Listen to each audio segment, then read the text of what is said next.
卡达航空有一台对杜哈飞去爱尔兰的波音787客机，伫中途撞到乱流线，熊熊飞落地。这机顶的旅客也有机组人员，拢总有12个人受伤。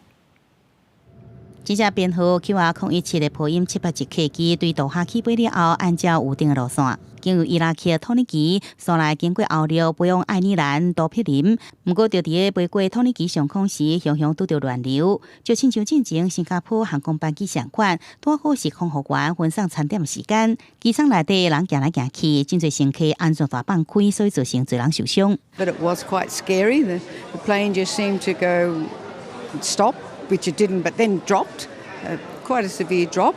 And then, fortunately, the captain got it under control quite quickly. 班机最后是平安降落伫爱尔兰的多毗林，转来杜哈行程小可受到延误。机场的运作是一切正常，对着连日来团出民航机拄到乱流，造成人员伤亡。有专家甲原因归因是气候变迁，引发小空气快速沁管，造成乱流。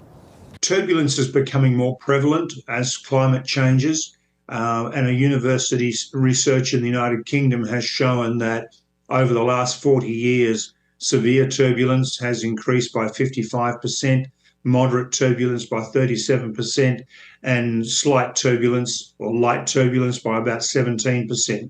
不过，也科学家认为讲，这只是统计上的相关，无用算讲是直接的证据。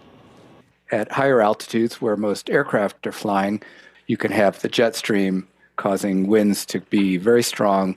And toward the edges of the jet stream, you can get very large shears. It's not unclear that climate change wouldn't have an effect, but it's just a hypothesis. It seems reasonable, but there's no proof of that yet. 另外，像是冷气团甲暖气团交界所在，也是类荷包的混层顶面，拢较会产生乱流。还有就是喷射机后壁，包含引擎喷出来废气，甲机室尖尖的所在，拢有程度不定的乱流。所以讲，各大机场的航管塔台，拢会严格来要求每一个航班，无论是起飞还是降落，拢必须爱隔几分钟以上。港视新闻，徐嘉玲编译。